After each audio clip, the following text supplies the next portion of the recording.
Hi everybody, welcome. My name is Tammy from Homesteading in the City with Tammy. Today's video we're going to talk about the different ways to preserve food. If this is something that interests you, stick around. Hi everybody, today's video I'm filming from my kitchen. I figured what better place to film from than the kitchen, since all the preserving that you'd be doing would be done in the kitchen. I'm going to tell you the 5 most common preservation methods, and then we will go into detail on each one of these preservation methods. So the 5 most common preservation methods are freezing, water bath canning, pressure canning, dehydrating, and freeze drying.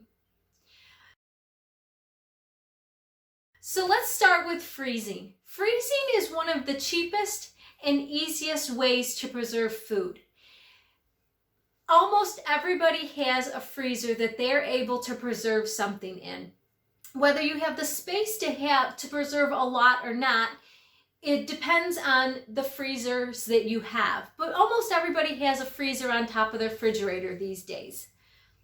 Fruits are relatively easy for freezing. Most fruits, all you have to do is just clean them and stick them in a Ziploc bag and put them in the freezer. Some fruits, like your peaches and your nectarines, you would need to possibly blanch them to take the skins off.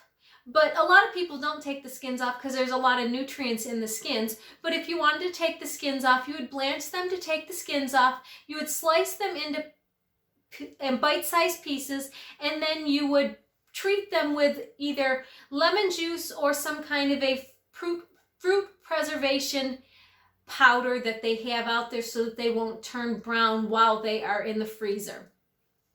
Vegetables, on the other hand, are a little more difficult as far as preserving. You have to make sure you blanch all of your vegetables before you put them in the freezer. And that is, putting them in boiling water for a certain amount of time and then shocking them and putting them in ice cold water. Once that is done, you're able to put them in Ziploc bags or freezer containers, either or, to put them in your freezer. The only downside of freezing your vegetables and your fruits is they don't last all that long in the freezer. They will get freezer burnt rather quickly. So they suggest that you use them within 6 months to a year of the time that you put them in your freezer.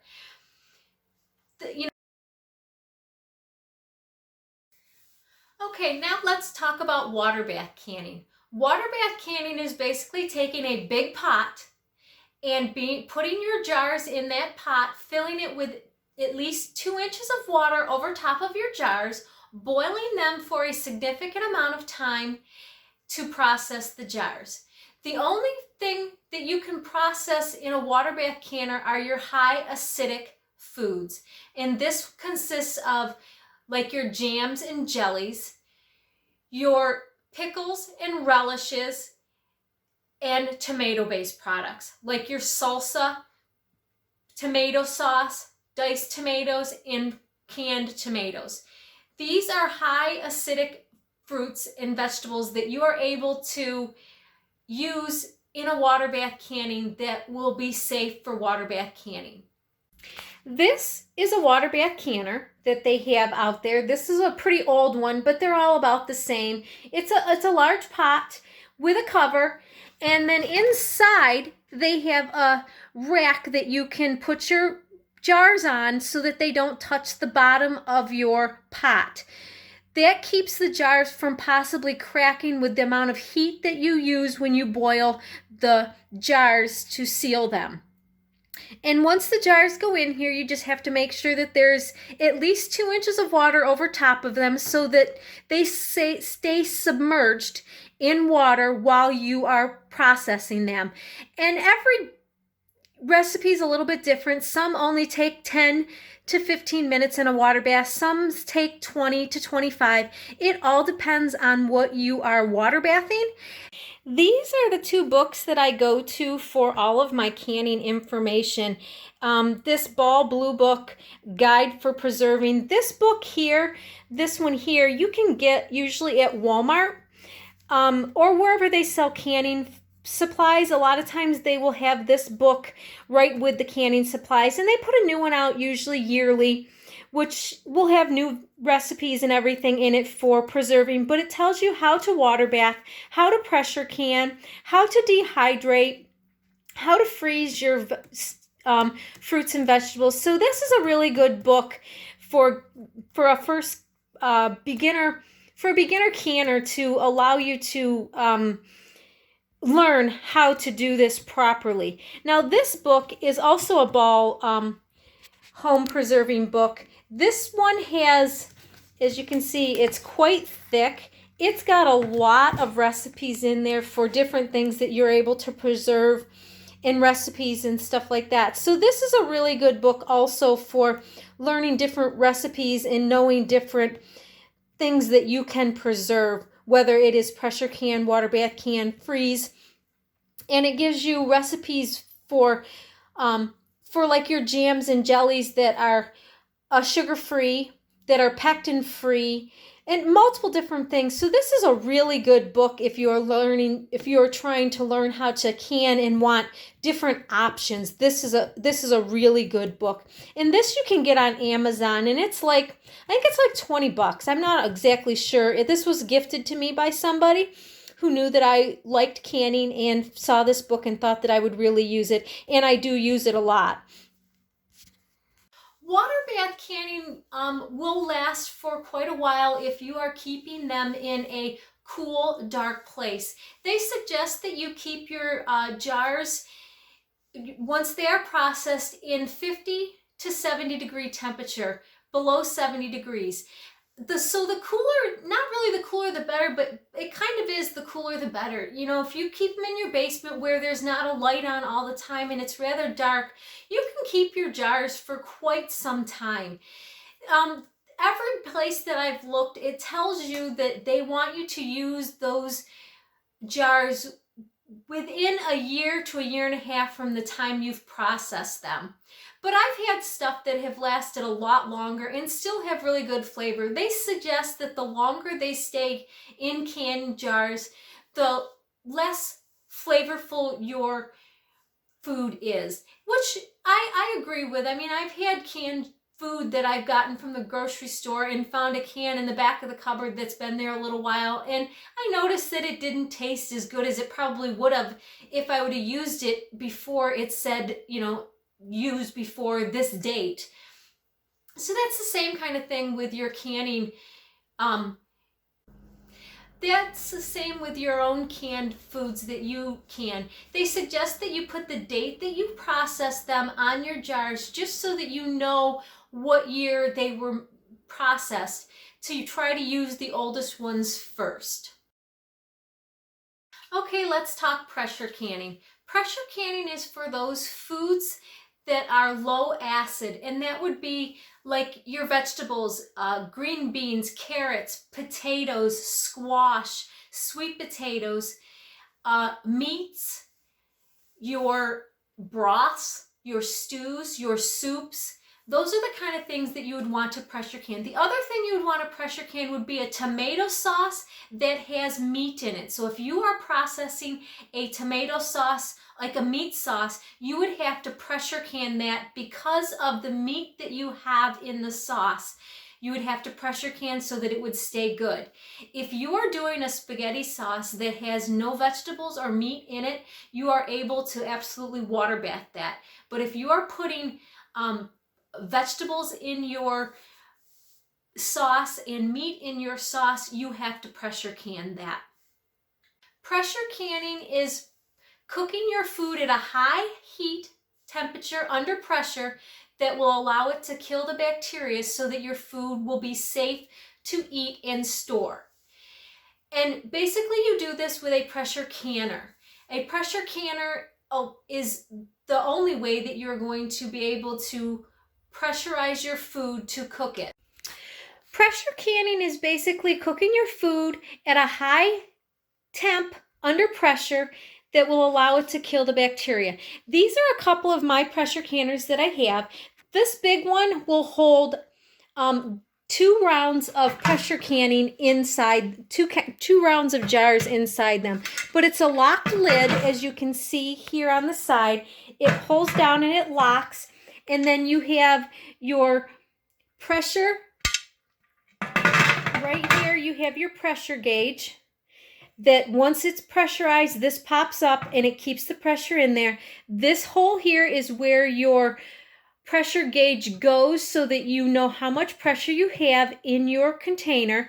And then this is how the steam is let out, and you put a weight on this little guy here, and that keeps the pressure in there. When it builds too much pressure, this will move and kind of sing to you, and you know that you've got too much pressure and you need to get some pressure out. So this is how you would allow to let some pressure out, but not all the pressure out. You want to keep the certain amount of pressure for your area when you're pressure canning, and it tells you in those books. You have to figure out the area that you're at, the altitude that you're at, and it'll tell you how much pressure you have. Here, I have to use 10 pounds of pressure when I pressure can. So this is a pressure canner, and then there's the grates inside like the one before. There's one to go in between the double stack of jars, because this is a real tall one, and I'm able to do 24 jelly jars, which are 1 cup jars. I'm able to do in here under a pressure can, and I'm able to do 8 wide mouth pint jars doubled, so that is 16, and then I'm able to do 9 regular mouth pint jars, which makes it 18 that I can do, and I'm able to do 8 quart jars in this as a pressure can. So this is my large one that I use, and then I also have a smaller one. Same thing, you just can't do double in that. So this is the other one that I use, and this is the first one I got, and I've used it a lot. But those are two forms of pressure canning that you can buy, and I've gotten both of these off of Amazon. I've had them for quite a few years, so they're a lot more expensive now since everybody is starting to can, than they were when I got them back 10 to 12 years ago. Okay, let's talk a little bit about the difference between a water bath canner and a pressure canner. A water bath canner is only good for water bathing your high acidic foods, where a pressure canner you can use as both a water bath canner and a pressure canner. The way you would use it as a water bath canner is you would not put all of the attachments, the weight, the gauge, onto your lid to allow air to come out. You would have the lid still on it, and the lid would lock, but it would not be under pressure. And that way you can use it as a water bath canner. So if you are looking to know, if you know you are going to try to do pressure can your food, but you also want a water bath can, you can save money by only buying a pressure canner and use it as both. Like I said, I was gifted the water bath canner. I used a pressure canner as my water bath canner for years until somebody gave me that water bath canner. So you can absolutely use a pressure canner as a water bath canner, and it'll save you a little bit of money. But if you do not plan on pressure canning any food, then I would suggest to buy just a water bath canner and start with that.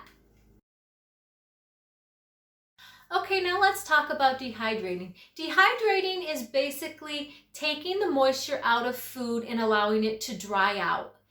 And you can do this with a lot of different foods. They do, you can do beef and do beef jerky and stuff like that with your bananas, your fruit, and do fruit slices. And that'll allow you to have your own fresh fruit as dried fruit by doing a dehydrator. And dehydrators are wonderful. I had one for quite a few years, and I used it to dehydrate a lot of peppers and stuff like that, to be able to grind them up and to have pepper powder to put into, to flavor my spaghetti sauce and stuff like that, because my husband likes the flavor of peppers, but he doesn't like a cooked soft pepper. So I would do that in order to get the pepper flavor into my sauces and different things like that.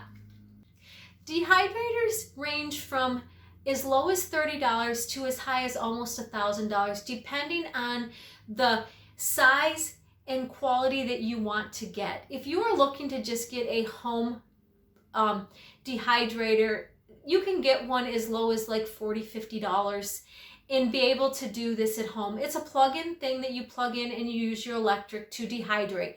The smaller ones like that do take quite a bit of time to dehydrate your food. Your more commercial grade ones will dehydrate food at a faster rate because they're a bigger quality dehydrator, where a home one will take a lot longer to dehydrate your food. You also can dehydrate a lot of herbs in a dehydrator, which makes it nice. Dehydrating is another one of those preservation methods that if you do not store the stuff that you dehydrate properly, it will start to rehydrate and then it will go bad on you. It will mold because it is no longer preserved to that point. So if you are going to dehydrate a lot of stuff, you need to make sure that you seal it and store it properly. A lot of times people will store their dehydrated foods in Mylar bags that will keep them sealed from the elements. The other thing, they will take and vacuum seal them, which will also keep the moisture from getting into them. So, though the vacuum sealers, the seal can go bad on those and it'll start letting air back into them. So you have to really watch how you are preserving your food. You don't want to do so much that you end up losing it because it sits on the shelf and it starts taking on moisture and then gets moldy. So all of the time and money that you spent dehydrating it, you have to throw it away because it is no longer good. So you just have to watch if you are going to use a dehydrator to preserve your food, to just store it properly so that you can keep it for a longer period of time. Okay, now let's talk freeze dryers. Freeze drying is the new rage for preserving your food. They have these wonderful freeze dryers out there and they range from $1,000 to $4,000 or $5,000 depending on the size of freeze dryer that you want to get. But freeze drying is one of these preservation methods that is so cool. I love it. I would love to have a freeze dryer. I would love to try to be able to start freeze drying food, but at this point I can't afford a freeze dryer. So we're going to wish we had a freeze dryer. But you can take food like leftover soups and stews, you can put it on these trays, you can stick it in your freezer and freeze it, and then you can put it in the freeze dryer, and the freeze dryer will take all of the moisture out of your food that you put in there, and it'll allow it to be kind of crumbly. And this way you can take that food, like that stew, and you can put it in a Mylar bag, and they come with a sealer and you can seal it. Once it's sealed in that Mylar bag, they will stay for up to 25 years. So this allows you to have food storage for a number of years so that you can have home cooked food. It's great if you're camping, you can able to make this stuff in advance and you can take it when you go camping and you can have a home cooked meal. They say with freeze drying that it basically takes the flavor of fresh cut out of the garden. So once you are putting something in a freeze dryer, like your green beans or your carrots or something like that, that freeze dries them, and then when you rehydrate them, they taste just like fresh vegetables, which I think is cool, which means it's keeping all of the vitamins and minerals in those vegetables and it's not losing anything. When you water bath can and you pressure can and you dehydrate, you're taking you're taking a lot of the vitamins out of the vegetable itself. The best way to get all your vitamins and minerals is eating raw. Well, we all know that you can't eat raw vegetables. You can't save everything for a long determined amount of time. And if you are in an area where you only have a short growing season, you have to make sure that you eat in season what you have. Freeze drying allows you to get all those vitamins out of all of that stuff. The other thing that they say, I mean, you freeze dry like green beans and they end up they're kind of puffy like those veggie straws that they have. And how cool would it be to be able to have a jar of your fresh green beans frozen in the cupboard, and instead of eating potato chips, you're munching on fresh green beans that are dehydrated. That would be so cool. I think that is like the best thing in the world. And I would love to have a freeze dryer so that I could try and experiment all of these things. But to be able to take your leftover soups that you have when you make a pot of soup, and there's a quart left over, and you freeze it. By the time you get it out of the freezer, it's no longer good. It doesn't taste like it did when you first made it. Freeze drying it will allow you to freeze it and then preserve it so that it tastes just like the first day that you made it. And I think that is so cool about a freeze dryer. So the freeze dryer is like the next rage of preserving your food. I think a lot of people that pressure can and that water bath can, they're going to turn to freeze drying for the reason of being able to store food for a longer period of time, and it tastes so much better.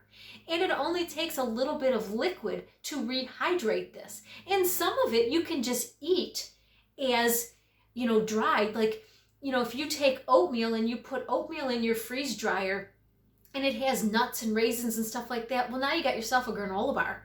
So, if you freeze dry it and you have that left, so now you have granola bars that you've made, homemade granola bars that you can eat. And you don't have to put water on them to eat them. But if you wanted to, you could take it and put liquid water back into it a little at a time, and you would have oatmeal. Yes, the most ideal way is to put hot water into it, but if you are out of electricity and you don't have a way to get hot water, cold water will work. It's just not going to be as not necessarily flavorful, but it's just might not be as what you want to taste, because oatmeal, you're considering it to be hot. A soup, you're considering it to be hot. But if you don't have a way to get hot water, but you have water, you can rehydrate it and you can eat it. It would be a healthy meal that you can eat instead of having to eat, who knows what. Well, everybody, thank you for watching. I hope this information helped you if you are looking to preserving food, to figure out the method that you want to use. And as always, thanks for watching. Please hit the subscribe button if you like this video, and give the thumbs up and the notifications. And as always, I will catch you on the next one. Have a good day. Bye.